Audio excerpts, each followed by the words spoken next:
الحمد لله رب العالمين.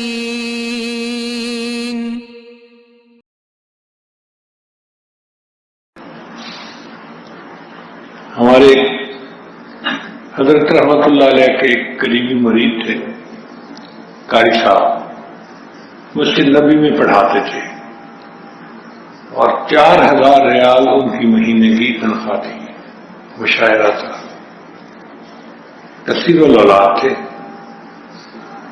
ان کے 9 بیٹے تھے اور 4 بیٹیاں تھیں، تو 13 بچے تھے اور 3 کمرے کے چھوٹے سے گھر میں رہتے تھے۔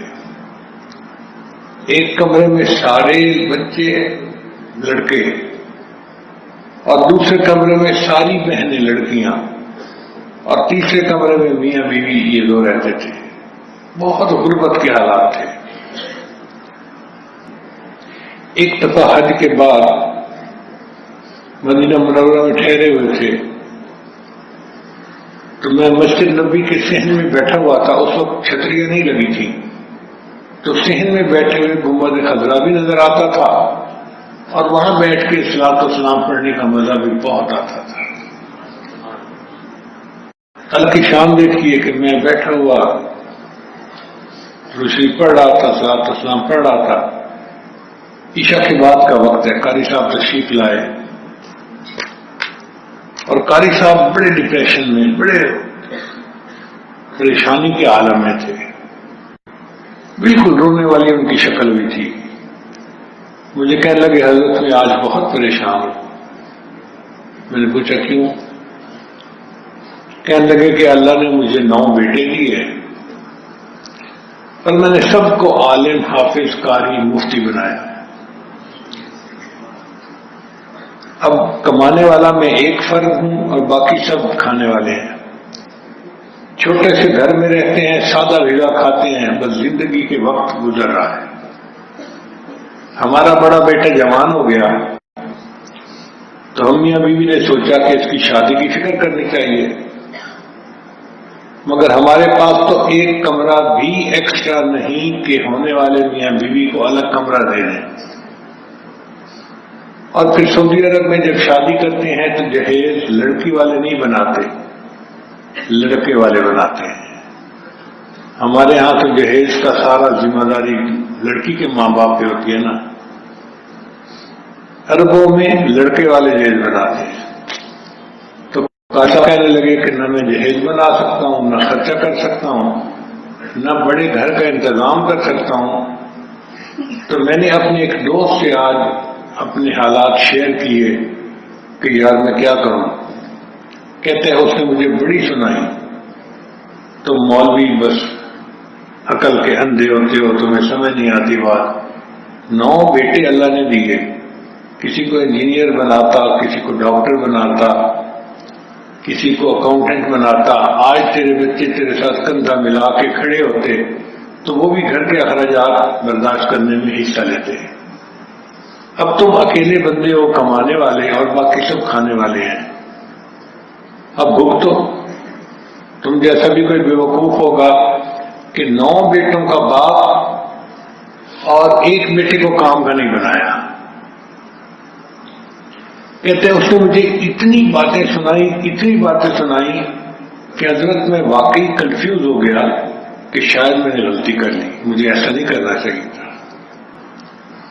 تو ان کی تسلی کے لیے میں نے کہا قاری صاحب میں نے ابھی مواد شریف پہ حاضری دینی ہے صلاۃ و سلام کے لیے، آپ میرے ساتھ چلیں، ہم سلام بھی پڑھیں گے اور پھر وہاں پر آپ کے لیے دعا بھی کریں گے، اللہ آپ کی پریشانی دور کرے۔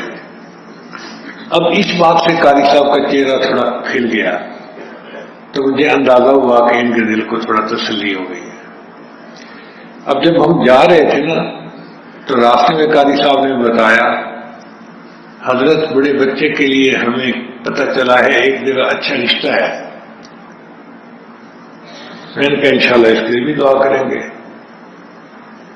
لو جی ہم گئے، ہم نے جا کے صلاۃ و سلام بھی پڑھا، قاری صاحب کے لیے دعائیں بھی کی۔ تو میں نے قاری صاحب کو کہا کہ قاری صاحب جہاں آپ نے رشتے کے لیے جانا ہے نا آپ جائیں، دعا کرتے ہیں اللہ رشتہ آسان کر دے۔ قاری صاحب چلے گئے۔ اگلے دن عشاء کے بعد پھر یہی معاملہ پیش آیا. میں بیٹھا ہوا صلاۃ السلام پڑھ رہا تھا. قاری صاحب تشریف لائے، مگر اب جو ہے نا بڑا جھومتے ہوئے، اور ان کے ہاتھ میں مٹھائی کا ایک ڈبہ بھی تھا. ان کا چہرہ بتا رہا تھا کہ آج بہت خوش ہیں. کہتے ہیں حضرت ہو گیا ہو گیا ہو گیا. مجھے تو کچھ سمجھ نہیں لگی، ہو گیا سے کیا برا. میں نے پوچھا قاری صاحب کیا ہوا؟ کہتے ہیں حضرت بس ہو گیا ہو گیا ہو گیا. میں نے کہا قاری صاحب مجھے علم غیب نہیں ہے، آپ مجھے تفصیل سے بتائیں کیا ہوا. کہنے لگے جی میں اپنی بیوی کو بڑا سمجھا بجھا کے لے گیا، تو جب ہم لڑکی والوں کے گھر گئے تو میں تو مرنا خانے میں بیٹھ گیا اور بیوی اندر چلی گئی. کہتے ہیں کہ 1 منٹ کے اندر بیوی کا پیغام آیا، میں آپ سے ملنا چاہتی ہوں. کہتے ہیں میرے دل پہ تو بجلی گری کہ انہوں نے جواب دے دیا اور کہا کہ جاؤ بیٹا تمہارا مولوی ملنا ہے، کماتا کچھ نہیں اور رہنے کی تمہارے پاس جگہ نہیں، ہم بیٹی کا رشتہ کیسے دیں. کہتے ہیں کہ خیر میں 7 والے کمرے میں آیا تو میری بیوی میرے پاس آئی اور مجھے کہتی ہو گیا ہو گیا ہو گیا. کہتے ہیں حضرت میں نے بھی اس سے یہی پوچھا کہ کیا ہوا؟ کہتی بس ہو گیا ہو گیا ہو گیا.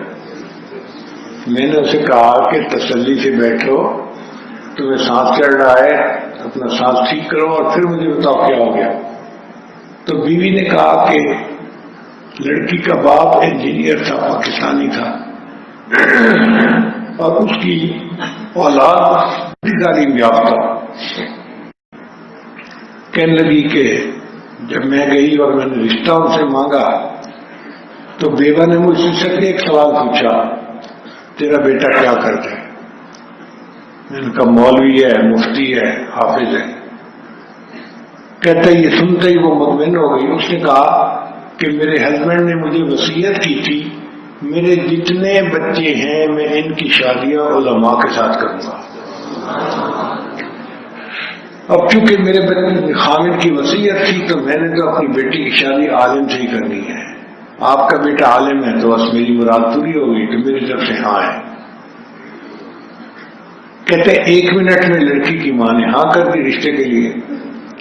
پھر اس کے بعد جب لڑکی سامنے آئی تو کہنے لگی میں تو اس کو دیکھ دیکھ کے حیران، اتنی خوبصورت لڑکی، اتنے اچھے اس کی عادات اتوار، بولنے کا طریقہ، سلیقہ، پڑھی لکھی، کہ میں حیران ہو رہی تھی کہ میرے بچے کو اتنا اچھا رشتہ بھی مل سکتا ہے. کہنے لگی کہ پھر تھوڑی دیر کے بعد ہمارا تعارف ہوا کہ میرے 9 بیٹے ہیں تو اس کی 9 بیٹیاں ہیں اور اس کی ہر بیٹی میرے بیٹے سے 1-2 سال چھوٹی. تو ہم دونوں نے فیصلہ کر لیا کہ ہم 9 رشتے آپس میں کریں گے. تو میں 9 بچوں کی منگنی کر آئی ہوں. گئی تھی ایک رشتہ مانگنے کے لیے، آج ایک بچے کا رشتہ کرنے کے لیے ماں باپ کے جوتے گھس جاتے ہیں. اور اللہ نے ان کے لیے ایسی مہربانی فرمائی کہ ایک ہی جگہ پر 9 رشتے ہو گئے. خیر جی قاری صاحب نے ایک مکان ذرا بڑا کرایہ پر لیا اور بچے کی شادی کر دی. کہتے ہیں کہ بیوی آتی ہے تو اپنا رزق ساتھ لے کے آتی ہے. اب گھر میں بہو آ گئی تو قاری صاحب کے بیٹے نے اپنی جاب کے لیے اپلیکیشن دی. تو اس کو جو عدلیہ کا ڈپارٹمنٹ ہوتا ہے نا، جسٹس ڈپارٹمنٹ، اس میں ایک جج کا اسسٹنٹ انہوں نے رکھ لیا. اب جج کا اسسٹنٹ اس کی تنخواہ ہوتی ہے 30,000 ریال. تو قاری صاحب کہتے ہیں کہ مجھ سے تو پیسے سنبھلتے نہیں تھے. کہاں پورے مہینے کی تنخواہ 4,000 ریال تھی اور کہاں ایک بچے کی تنخواہ 30,000 ریال. اوپر سے گھر بھی عدلیہ والوں نے دے دیا، گاڑی بھی دے دی. تو اب تو شاہانہ زندگی ہوگی. قاری صاحب کی بیوی نے کہا کہ دوسرے بچے کی بھی شادی کر دیتے ہیں. لو جی انہوں نے دوسرے بچے کی شادی کی تو دوسری بچی بھی اپنا رزق لے کے آئی. اللہ کی شان دیکھیں، ان کے دوسرے بیٹے نے اپلائی کیا تو حرم کے اندر جو امام حرم ہوتا ہے نا، اس کا ایک اسسٹنٹ ہوتا ہے. اس کو وہ اسسٹنٹ کی جاب مل گئی.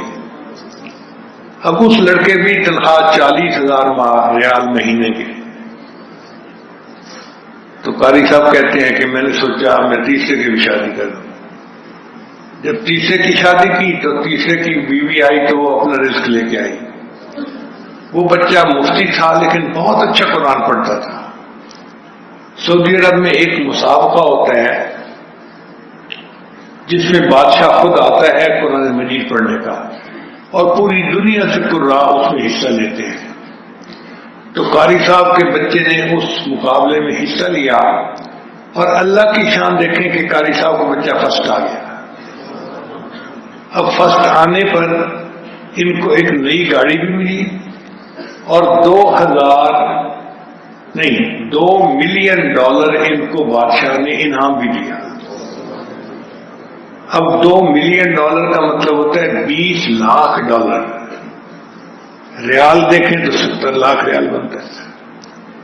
قاری صاحب کہتے ہیں مجھے سمجھ نہیں آتی تھی، میں 4,000 ریال کمانے والا بندہ اور مجھے 70 لاکھ ریال مل گئے ہیں. کہنے لگے میں نے 7-8 لاکھ کا اپنا گھر خریدا، نئی گاڑی، بڑا گھر. اللہ نے مجھے فقیری کے اندر شاہی عطا فرما دی. اب مجھے سمجھ میں آئی کہ واقعی اللہ تعالیٰ نیکوکاروں کا سرپرست ہے. جو نیک بنتا ہے اللہ اس کی ہر ضرورت کا خود خیال فرماتا ہے.